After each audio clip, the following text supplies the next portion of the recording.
हर हर महादेव 6 जुलाई 2026 सोमवार आषाढ़ मास कृष्ण पक्ष षष्ठी दिवा 1 घंटा 42 मिनिट समय पर्यंत रहिबो। नक्षत्र पूर्वा भाद्रव दिवा 4 घंटा 43 मिनिट समय पर्यंत रहिबो। सूर्योदय 5 घंटा 14 मिनिट, सूर्यास्त 6 घंटा 25 मिनिट, चंद्रोदय 11 घंटा 24 मिनिट, चंद्रास्त 12 घंटा 2 मिनिट। जमगंड 10 घंटा 51 मिनिट रु 12 घंटा 31 मिनिट, कुड़िका काल 2 घंटा 11 मिनिट रु 3 घंटा 52 मिनिट, दुर्मुहूर्त 12 घंटा 58 मिनिट रु 1 घंटा 51 मिनिट एवं 3 घंटा 38 मिनिट रु 4 घंटा 32 मिनिट। अभिजित मुहूर्त 12 घंटा 4 मिनिट रु 12 घंटा 58 मिनिट, अमृत काल 7 घंटा 16 मिनिट रु 8 घंटा 56 मिनिट, ब्रह्म मुहूर्त 4 घंटा 14 मिनिट रु 5 घंटा 2 मिनिट। 6 जुलाई 2026 सोमवार राहु सकाल 7 घंटा 30 मिनिट रु 9 घंटा 11 मिनिट समय पर्यंत रहिबो। सकाल 9 घंटा 57 मिनिट समय चंद्रमा कुंभ राशि छाड़ी मीन राशि रे संचार करिवे। 6 जुलाई 2026 रे केतु सिंह राशि रो मघा नक्षत्र रे अवस्थान करिसंती। एही समय रे केतुंको सह शुक्र ग्रहर युति होइछि, जहाँ आध्यात्मिकता और भौतिक सुख मध्य एक विशेष प्रभाव सृष्टि करिवो। एहार प्रकृत प्रभाव व्यक्ति जन्मकुंडली अनुजाई भिन्न होइथाए। शुभ प्रभाव मिथुन, कन्या और धनु राशि रे व्यक्ति माने साहस कार्य क्षेत्र में उन्नति और आर्थिक लाभ पाई पारंते। आध्यात्मिक चिंताधारा बढ़िबो। तीर्थयात्रा किंबा दूरयात्रार युग मिली पारे। सतर्क रहिबा आवश्यक। सिंह, वृष और तुला राशि व्यक्ति माने खर्च संपर्क एवं स्वास्थ्य प्रति सचेतन रुहंतु। शुक्र केतु युति फल किछि समय पाई मानसिक द्वंद्व, अनावश्यक खर्च एवं संपर्क रे भूल बुझाबुझी होई पारे। मेष राशि 6 जुलाई 2026 रे केतुदेव सिंह राशि रे विराजमान अछंती। मेष राशि पाई एही स्थिति पंचम भाव रे घटुछि। पंचम भाव प्रेम, संतान, शिक्षा, बुद्धि, सृजनशीलता और विनियोगर प्रतीक रही। केतुंको प्रभाव रे आध्यात्मिक चिंताधारा बढ़िबो, किंतु प्रेम और संतान संबंधी विषय रे किछि द्वंद्व देखा जाय पारे। केतुंको दृष्टि वैदिक ज्योतिष रे केतुंको पंचम दृष्टि, सप्तम दृष्टि, नवम दृष्टि विचार करा जाय। पंचम दृष्टि रही नवम भाव रे धर्म, भाग्य, उच्च शिक्षा और तीर्थयात्रा प्रति आग्रह बढ़िबो, गुरुजन को आशीर्वाद मिलिबा। सप्तम दृष्टि रही एकादश भाव रे नुआ बंधु लाभ और सामाजिक संपर्क रे परिवर्तन आसीबो। सठिक लोकंक सह संपर्क रखंतु। नवम दृष्टि रही प्रथम भाव रे अर्थात लग्न भाव रे व्यक्तित्व, चिंताधारा और जीवन दृष्टिकोण रे परिवर्तन आसीबो। आध्यात्मिकता प्रति आकर्षण बढ़िबो। प्रतिकार मंगलवार किंबा गुरुवार ओं श्रा श्री श्रो सह केतवे नमः मंत्र 108 थर जप करंतु। रास्ता कुकुर को खाद्य दियंतु एवं भगवान गणेश को पूजा करंतु। वृषभ राशि 6 जुलाई 2026 रे केतुदेव सिंह राशि रे विराजमान अछंती। वृष राशि पाई एही स्थिति चतुर्थ भाव रे घटुछि। चतुर्थ भाव घर, माता, जमी, जान, सुख, शांति और मानसिक स्थिरतार प्रतीक रही। केतुंको प्रभाव रे घरोई जीवन रे किछि परिवर्तन और आध्यात्मिक चिंताधारा बढ़िबो। घर और संपत्ति संबंधी विषय रे धैर्य रखिबा आवश्यक। केतुंको दृष्टि पंचम, सप्तम और नवम दृष्टि विचार करा जाए। पंचम दृष्टि रही अष्टम भाव रे हठात परिवर्तन, उत्तराधिकार, बीमा और गवेषणा क्षेत्र रे सुयोग मिलिबो। बड़ निष्पत्ति रे सतर्क रुहंतु। सप्तम दृष्टि रही दशम भाव रे कर्म क्षेत्र रे परिवर्तन, नुआ दायित्व और अप्रत्याशित सुयोग मिलिबो। उच्च अधिकारी सह संपर्क भल रखंतु। केतुंको नवम दृष्टि रही द्वादश भाव रे विदेश यात्रा, आध्यात्मिकता और खर्च बढ़िबो। अनावश्यक व्यय दूरे रुहंतु। धन, जमी, घर किंबा जान क्रय विक्रय रे सतर्क रुहंतु। अनावश्यक खर्च एड़ांतु एवं बड़ आर्थिक निष्पत्ति भल भाव विचार करंतु। प्रेम, परिवार रे छोट छोट मतभेद होई पारे, सतर्क रुहंतु। मिथुन राशि 6 जुलाई 2026 रे केतुदेव सिंह राशि रे विराजमान अछंती। ମିଥୁନ ରାଶି ପାଇଁ ଏହି ସ୍ଥିତି ତୃତୀୟ ଭାବରେ ଘଟୁଛି। ତୃତୀୟ ଭାବ ସାହସ, ପରାକ୍ରମ, ଯୋଗାଯୋଗ, ଭାଇ ଭଉଣୀ, ଛୋଟ ଯାତ୍ରା ଓ ପ୍ରୟାସର ପ୍ରତୀକ ରହିଛି। କେତୁଙ୍କ ପ୍ରଭାବରେ ସାହସ ବଢ଼ିବ, ଆଧ୍ୟାତ୍ମିକ ଚିନ୍ତାଧାରା ଜାଗ୍ରତ ହେବ ଏବଂ ନିଜ ପ୍ରୟାସରେ ସଫଳତା ମିଳିବ। କେତୁଙ୍କ ଦୃଷ୍ଟି ପଞ୍ଚମ, ସପ୍ତମ, ନବମ ଦୃଷ୍ଟି ବିଚାର କରାଯାଏ। ପଞ୍ଚମ ଦୃଷ୍ଟି ରହିଛି ସପ୍ତମ ଭାବ, ବିବାହ, ଜୀବନ ସାଥୀ ଓ ବ୍ୟବସାୟିକ ଭାଗିଦାରୀରେ ପରିବର୍ତ୍ତନ ଆସିବ। ଧୈର୍ଯ୍ୟ ଓ ବିଶ୍ୱାସ ରଖନ୍ତୁ। ସପ୍ତମ ଦୃଷ୍ଟି ରହିଛି ନବମ ଭାବରେ, ଭାଗ୍ୟ, ଉଚ୍ଚଶିକ୍ଷା, ବିଦେଶ ଯାତ୍ରା ଓ ଧାର୍ମିକ କାର୍ଯ୍ୟରେ ଭଲ ସୁଯୋଗ ମିଳିବ। ଗୁରୁଜନଙ୍କ ମାର୍ଗଦର୍ଶନ ଲାଭଦାୟକ ହେବ। କେତୁଙ୍କର ନବମ ଦୃଷ୍ଟି ରହିଛି ଏକାଦଶ ଭାବରେ, ଆୟ, ଲାଭ, ନୂଆ ବନ୍ଧୁ ଓ ବଡ଼ ସଂଗଠନରୁ ସହଯୋଗ ମିଳିବ। ଦୀର୍ଘ ଦିନରେ ଇଚ୍ଛା ପୂରଣ ହେବାର ସମ୍ଭାବନା ରହିଛି। Career, media, IT, sellers, marketing, ସାମ୍ବାଦିକତା ଓ ବ୍ୟବସାୟରେ ଭଲ ସୁଯୋଗ ମିଳିବ। ନୂଆ ପ୍ରୋଜେକ୍ଟ ଆରମ୍ଭ କରିବା ପାଇଁ ସମୟ ଅନୁକୂଳ ରହିବ। କର୍କଟ ରାଶି 6 ଜୁଲାଇ 2024ରେ କେତୁଦେବ ସିଂହ ରାଶିରେ ବିରାଜମାନ ଅଛନ୍ତି। କର୍କଟ ରାଶି ପାଇଁ ଏହି ସ୍ଥିତି ଦ୍ୱିତୀୟ ଭାବରେ ଘଟୁଛି। ଦ୍ୱିତୀୟ ଭାବ ଧନ, ସଞ୍ଚୟ, ପରିବାର, ବାଣୀ ଓ ଖାଦ୍ୟାଭ୍ୟାସର ପ୍ରତୀକ ରହିଛି। କେତୁଙ୍କ ପ୍ରଭାବରେ ଧନ ଓ ପରିବାର ସମ୍ବନ୍ଧୀୟ ବିଷୟରେ କିଛି ଅନିଶ୍ଚିତତା ରହିବ, କିନ୍ତୁ ଆଧ୍ୟାତ୍ମିକ ଚିନ୍ତାଧାରା ଓ ସଂଯମ ଆପଣଙ୍କୁ ଠିକ୍ ମାର୍ଗରେ ନେଇପାରେ। କେତୁଙ୍କ ଦୃଷ୍ଟି ପଞ୍ଚମ, ସପ୍ତମ, ନବମ ଦୃଷ୍ଟି ବିଚାର କରାଯାଏ। ପଞ୍ଚମ ଦୃଷ୍ଟି ରହିଛି ଷଷ୍ଠ ଭାବରେ, ଶତ୍ରୁ, ଋଣ, ରୋଗ ଓ ପ୍ରତିଯୋଗିତାରେ ସଫଳତା ମିଳିବ, ପରିଶ୍ରମର ଫଳ ମିଳିବ। ସପ୍ତମ ଦୃଷ୍ଟି ରହିଛି ଅଷ୍ଟମ ଭାବରେ, ହଠାତ୍ ପରିବର୍ତ୍ତନ, ବୀମା, ଉତ୍ତରାଧିକାର ଓ ଗୁପ୍ତ ବିଷୟରେ ସତର୍କ ରୁହନ୍ତୁ, ଗବେଷଣାରେ ସଫଳତା ମିଳିବ। କେତୁଙ୍କର ନବମ ଦୃଷ୍ଟି ରହିଛି ଦଶମ ଭାବରେ, କର୍ମକ୍ଷେତ୍ରରେ ନୂଆ ଦାୟିତ୍ୱ, ପଦୋନ୍ନତି କିମ୍ବା ସମ୍ମାନ ମିଳିବ। ଉଚ୍ଚ ଅଧିକାରୀଙ୍କ ସହଯୋଗ ଲାଭଦାୟକ ହେବ। କ୍ୟାରିୟର, ବ୍ୟବସାୟ, ବ୍ୟାଙ୍କିଂ, ଫାଇନାନ୍ସ, ଶିକ୍ଷା ଓ ପରାମର୍ଶ କ୍ଷେତ୍ରରେ ସତର୍କତା ସହ କାମ କଲେ ସଫଳତା ମିଳିବ। କଥାବାର୍ତ୍ତା ଦ୍ୱାରା ଭଲ ସୁଯୋଗ ମିଳିବ। ସିଂହ ରାଶି 6 ଜୁଲାଇ 2024ରେ କେତୁଦେବ ସିଂହ ରାଶିରେ ବିରାଜମାନ ଅଛନ୍ତି। ସିଂହ ରାଶି ପାଇଁ ଏହି ସ୍ଥିତି ପ୍ରଥମ ଭାବ, ଲଗ୍ନ ଭାବରେ ଘଟୁଛି। ପ୍ରଥମ ଭାବ ବ୍ୟକ୍ତିତ୍ୱ, ସ୍ୱାସ୍ଥ୍ୟ, ଆତ୍ମବିଶ୍ୱାସ, ଚିନ୍ତାଧାରା ଓ ଜୀବନର ଦିଗର ପ୍ରତୀକ ରହିଛି। କେତୁଙ୍କ ପ୍ରଭାବରେ ଆଧ୍ୟାତ୍ମିକ ଚିନ୍ତାଧାରା ବଢ଼ିବ, ଭିତରୁ ପରିବର୍ତ୍ତନ ଅନୁଭବ କରିପାରନ୍ତି ଏବଂ ଅହଙ୍କାର କମାଇ ନମ୍ରତା ଅବଲମ୍ବନ କଲେ ଉନ୍ନତିର ପଥ ମିଳିବ। କେତୁଙ୍କ ଦୃଷ୍ଟି ପଞ୍ଚମ ଦୃଷ୍ଟି, ସପ୍ତମ ଦୃଷ୍ଟି, ନବମ ଦୃଷ୍ଟି ରହିଛି। ପଞ୍ଚମ ଦୃଷ୍ଟି ରହିଛି ପଞ୍ଚମ ଭାବରେ, ଶିକ୍ଷା, ସନ୍ତାନ, ପ୍ରେମ ଓ ସୃଜନଶୀଳ କାର୍ଯ୍ୟରେ ଆଧ୍ୟାତ୍ମିକ ଦୃଷ୍ଟିକୋଣ ବଢ଼ିବ। ବିନିଯୋଗରେ ସତର୍କ ରୁହନ୍ତୁ। ସପ୍ତମ ଦୃଷ୍ଟି ରହିଛି ସପ୍ତମ ଭାବରେ, ବିବାହ, ଜୀବନସାଥୀ ଓ ବ୍ୟବସାୟିକ ଭାଗିଦାରୀରେ ପରିବର୍ତ୍ତନ ଆସିବ। ଧୈର୍ଯ୍ୟ ଓ ବିଶ୍ୱାସ ସହ ସମ୍ପର୍କକୁ ଆଗେଇ ନିଅନ୍ତୁ।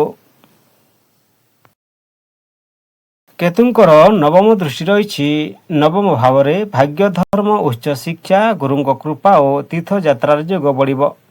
ଆଧ୍ୟାତ୍ମିକ ଉନ୍ନତିର ସୁଯୋଗ ମିଳିବ। ଧନ, ଆୟର ନୂଆ ସୁଯୋଗ ମିଳିବ, କିନ୍ତୁ ବଡ଼ ବିନିଯୋଗ କିମ୍ବା ଝୁଙ୍କିପୂର୍ଣ୍ଣ କାର୍ଯ୍ୟରେ ସତର୍କ ରୁହନ୍ତୁ। ପ୍ରେମ ଓ ପରିବାର ଜୀବନସାଥୀ ସହ ପରିବାର ସଦସ୍ୟଙ୍କ ମତଭେଦ ହୋଇପାରେ। କନ୍ୟା ରାଶି 6 ଜୁଲାଇ 2024ରେ କେତୁଦେବ ସିଂହ ରାଶିରେ ବିରାଜମାନ ଅଛନ୍ତି। କନ୍ୟା ରାଶି ପାଇଁ ଏହି ସ୍ଥିତି ଦ୍ୱାଦଶ ଭାବରେ ଘଟୁଛି। ଦ୍ୱାଦଶ ଭାବ ବିଦେଶ ଖର୍ଚ୍ଚ, ଆଧ୍ୟାତ୍ମିକତା, ଏକାନ୍ତବାସ ଓ ମୋକ୍ଷତା ପ୍ରତୀକ। କେତୁଙ୍କ ପ୍ରଭାବରେ ଆଧ୍ୟାତ୍ମିକ ଆଗ୍ରହ ବଢ଼ିବ, ବିଦେଶ ସହ ଜଡ଼ିତ କାମରେ ସୁଯୋଗ ମିଳିବ। ତେବେ ଅନାବଶ୍ୟକ ଖର୍ଚ୍ଚ ଓ ମାନସିକ ଦ୍ୱନ୍ଦ୍ୱରୁ ସତର୍କ ରୁହନ୍ତୁ। କେତୁଙ୍କ ଦୃଷ୍ଟି ପଞ୍ଚମ ଦୃଷ୍ଟି, ସପ୍ତମ ଦୃଷ୍ଟି, ନବମ ଦୃଷ୍ଟି ବିଚାର କରାଯାଏ। ପଞ୍ଚମ ଦୃଷ୍ଟି ରହିଛି ଚତୁର୍ଥ ଭାବରେ, ଘର, ଜମି, ଯାନ ଓ ମାତାଙ୍କ ସହ ଜଡ଼ିତ ବିଷୟରେ ପରିବର୍ତ୍ତନ ଆସିବ। ସପ୍ତମ ସମ୍ପତ୍ତି ସମ୍ବନ୍ଧୀୟ ନିଷ୍ପତ୍ତିରେ ସତର୍କ ରୁହନ୍ତୁ। ସପ୍ତମ ଦୃଷ୍ଟି ରହିଛି ଷଷ୍ଠ ଭାବରେ, ଶତ୍ରୁ, ଋଣ ଓ ରୋଗ ଓ ପ୍ରତିଯୋଗିତା ସଫଳତା ମିଳିବ। ପରିଶ୍ରମ ଓ ଶୃଙ୍ଖଳା ଦ୍ୱାରା ବିଜୟ ହାସଲ କରିବ। ନବମ ଦୃଷ୍ଟି ରହିଛି ଅଷ୍ଟମ ଭାବରେ, ହଠାତ୍ ପରିବର୍ତ୍ତନ, ଉତ୍ତରାଧିକାର, ବୀମା ଓ ଗବେଷଣା କ୍ଷେତ୍ରରେ ସୁଯୋଗ ମିଳିବ। ବଡ଼ ଆର୍ଥିକ ନିଷ୍ପତ୍ତି ପୂର୍ବରୁ ଭଲ ଭାବେ ବିଚାର କରନ୍ତୁ। ସ୍ୱାସ୍ଥ୍ୟ, ନିଦ୍ରା ଅଭାବ, ମାନସିକ ଚାପ ଓ ପାଦ ସମ୍ବନ୍ଧୀୟ ସମସ୍ୟା ପ୍ରତି ସତର୍କ ରୁହନ୍ତୁ। ଧ୍ୟାନ ପ୍ରାଣାୟାମ ଓ ଯୋଗାଭ୍ୟାସ ଲାଭଦାୟକ ହେବ। ତୁଲା ରାଶି 6 ଜୁଲାଇ 2024ରେ କେତୁଦେବ ସିଂହ ରାଶିରେ ବିରାଜମାନ ଅଛନ୍ତି। ତୁଲା ରାଶି ପାଇଁ ଏହି ସ୍ଥିତି ଏକାଦଶ ଭାବରେ ଘଟୁଛି। ଏକାଦଶ ଭାବ ଆୟ, ଲାଭ, ଇଚ୍ଛା ପୂରଣ, ବନ୍ଧୁ ଓ ସାମାଜିକ ସମ୍ପର୍କର ପ୍ରତୀକ ରହିଛି। କେତୁଙ୍କ ପ୍ରଭାବରେ ଆୟର ନୂଆ ସୁଯୋଗ ମିଳିବ, କିନ୍ତୁ ବନ୍ଧୁ ବା ସହଯୋଗୀ ଚୟନରେ ସତର୍କ ରହିବା ଆବଶ୍ୟକ। କେତୁଙ୍କ ଦୃଷ୍ଟି ପଞ୍ଚମ ଦୃଷ୍ଟି, ସପ୍ତମ ଦୃଷ୍ଟି, ନବମ ଦୃଷ୍ଟି ବିଚାର କରାଯାଏ। ପଞ୍ଚମ ଦୃଷ୍ଟି ରହିଛି ତୃତୀୟ ଭାବରେ। ସାହସ, ଯୋଗାଯୋଗ, ଲେଖାଲେଖି ଓ ଛୋଟ ଯାତ୍ରାରେ ସଫଳତା ମିଳିବ। ଭାଇ ଭଉଣୀ ସହଯୋଗ ମିଳିବ। ସପ୍ତମ ଦୃଷ୍ଟି ରହିଛି ପଞ୍ଚମ ଭାବରେ। ପ୍ରେମ, ସନ୍ତାନ, ଶିକ୍ଷା, ସୃଜନଶୀଳ କ୍ଷେତ୍ରରେ ମିଶ୍ର ଫଳ ମିଳିବ। ବିନିଯୋଗରେ ସତର୍କ ରୁହନ୍ତୁ। କେତୁଙ୍କର ନବମ ଦୃଷ୍ଟି ରହିଛି ସପ୍ତମ ଭାବରେ। ବିବାହ, ଜୀବନସାଥୀ ଓ ବ୍ୟବସାୟିକ ଭାଗିଦାରୀରେ ଧୈର୍ଯ୍ୟ ରଖନ୍ତୁ। ଖୋଲା ମନରେ କଥା ହେଲେ ସମ୍ପର୍କ ମଜବୁତ ହେବ। କ୍ୟାରିୟର, ଚାକିରି ଓ ବ୍ୟବସାୟରେ ନୂଆ ସୁଯୋଗ ମିଳିବ। ନେଟୱାର୍କିଂ, ଆଇଟି, ଡିଜିଟାଲ ମିଡ଼ିଆ ଓ ସାମାଜିକ ସଂଗଠନ ସହିତ କାର୍ଯ୍ୟରେ ସଫଳତା ମିଳିବ। ବିଛା ରାଶି 6 ଜୁଲାଇ 2024ରେ କେତୁଦେବ ସିଂହ ରାଶିରେ ବିରାଜମାନ ଅଛନ୍ତି। ବିଛା ରାଶି ପାଇଁ ଏହି ସ୍ଥିତି ଦଶମ ଭାବରେ ଘଟୁଛି। ଦଶମ ଭାବ କର୍ମ, ପେଶା, ପଦ, ସମ୍ମାନ ଓ ସାମାଜିକ ପ୍ରତିଷ୍ଠାର ପ୍ରତୀକ ରହିଛି। କେତୁଙ୍କ ପ୍ରଭାବରେ କାର୍ଯ୍ୟକ୍ଷେତ୍ରରେ ହଠାତ୍ ପରିବର୍ତ୍ତନ ଆସିବ। ଆଧ୍ୟାତ୍ମିକ ଚିନ୍ତାଧାରା ବଢ଼ିବ ଏବଂ ନିଜ କାମରେ ଏକାଗ୍ରତା ରଖିଲେ ଭଲ ଫଳ ମିଳିବ। କେତୁଙ୍କ ଦୃଷ୍ଟି ପଞ୍ଚମ ଦୃଷ୍ଟି, ସପ୍ତମ ଦୃଷ୍ଟି, ନବମ ଦୃଷ୍ଟି ବିଚାର କରାଯାଏ। ପଞ୍ଚମ ଦୃଷ୍ଟି ରହିଛି ଦ୍ୱିତୀୟ ଭାବରେ। ଧନ, ସଞ୍ଚୟ ଓ ପରିବାର ସମ୍ବନ୍ଧୀୟ ବିଷୟରେ ସତର୍କ ରୁହନ୍ତୁ। ବାଣୀରେ ସଂଯମ ରଖନ୍ତୁ। ସପ୍ତମ ଦୃଷ୍ଟି ରହିଛି ଚତୁର୍ଥ ଭାବରେ। ଘର, ଜମି, ଯାନ ଓ ମାତାଙ୍କ ସ୍ୱାସ୍ଥ୍ୟ ପ୍ରତି ଧ୍ୟାନ ଦିଅନ୍ତୁ। ସମ୍ପତ୍ତି ସମ୍ବନ୍ଧୀୟ ନିଷ୍ପତ୍ତିରେ ଧୈର୍ଯ୍ୟ ରଖନ୍ତୁ। ନବମ ଦୃଷ୍ଟି ରହିଛି ଷଷ୍ଠ ଭାବରେ। ଶତ୍ରୁ, ଋଣ, ରୋଗ ଓ ପ୍ରତିଯୋଗିତାରେ ବିଜୟ ମିଳିବ। ପରିଶ୍ରମ ଓ ଶୃଙ୍ଖଳା ରଖିଲେ ସଫଳତା ମିଳିବ। ପ୍ରେମ, ପରିବାର, କାମର ବ୍ୟସ୍ତତା ଯୋଗୁଁ ପରିବାରକୁ କମ୍ ସମୟ ଦେଇପାରନ୍ତି। ଜୀବନସାଥୀଙ୍କ ସହ ଖୋଲା ମନରେ କଥା ହୁଅନ୍ତୁ। ପରିବାରର ସହଯୋଗ ମିଳିବ। ଧନୁରାଶି 6 ଜୁଲାଇ 2024ରେ କେତୁଦେବ ସିଂହ ରାଶିରେ ବିରାଜମାନ ଅଛନ୍ତି। ଧନୁରାଶି ପାଇଁ ଏହି ସ୍ଥିତି ନବମ ଭାବରେ ଘଟୁଛି। ନବମ ଭାବ ଭାଗ୍ୟ, ଧର୍ମ, ଉଚ୍ଚ ଶିକ୍ଷା, ଗୁରୁ, ତୀର୍ଥଯାତ୍ରା ଓ ବିଦେଶ ଯାତ୍ରାର ପ୍ରତୀକ ରହିଛି। କେତୁଙ୍କ ପ୍ରଭାବରେ ଆଧ୍ୟାତ୍ମିକତା ପ୍ରତି ଆକର୍ଷଣ ବଢ଼ିବ। ଧାର୍ମିକ କାର୍ଯ୍ୟରେ ମନ ଲାଗିବ ଏବଂ ଗୁରୁଙ୍କ ଆଶୀର୍ବାଦରେ ଉନ୍ନତିର ସୁଯୋଗ ମିଳିବ। କେତୁଙ୍କ ଦୃଷ୍ଟି ପଞ୍ଚମ ଦୃଷ୍ଟି, ସପ୍ତମ ଦୃଷ୍ଟି, ନବମ ଦୃଷ୍ଟି ବିଚାର କରାଯାଏ। ପଞ୍ଚମ ଦୃଷ୍ଟି ରହିଛି ପଞ୍ଚମ ଭାବରେ। ଶିକ୍ଷା, ସମ୍ମାନ, ପ୍ରେମ ଓ ସୃଜନଶୀଳ କାର୍ଯ୍ୟରେ ଆଧ୍ୟାତ୍ମିକ ଚିନ୍ତାଧାରା ବଢ଼ିବ। ବିନିଯୋଗରେ ସତର୍କ ରୁହନ୍ତୁ। ସପ୍ତମ ଦୃଷ୍ଟି ରହିଛି ସପ୍ତମ ଭାବରେ। ବିବାହ, ଜୀବନସାଥୀ ଓ ବ୍ୟବସାୟିକ ଭାଗିଦାରୀରେ ଧୈର୍ଯ୍ୟ ରଖନ୍ତୁ। ଖୋଲା ମନରେ କଥା ହେଲେ ସମ୍ପର୍କ ମଜବୁତ ହେବ। କେତୁଙ୍କର ନବମ ଦୃଷ୍ଟି ରହିଛି ନବମ ଭାବରେ। ଧର୍ମ, ଭାଗ୍ୟ, ଉଚ୍ଚଶିକ୍ଷା ଓ ତୀର୍ଥଯାତ୍ରା ପ୍ରତି ଆଗ୍ରହ ବଢ଼ିବ।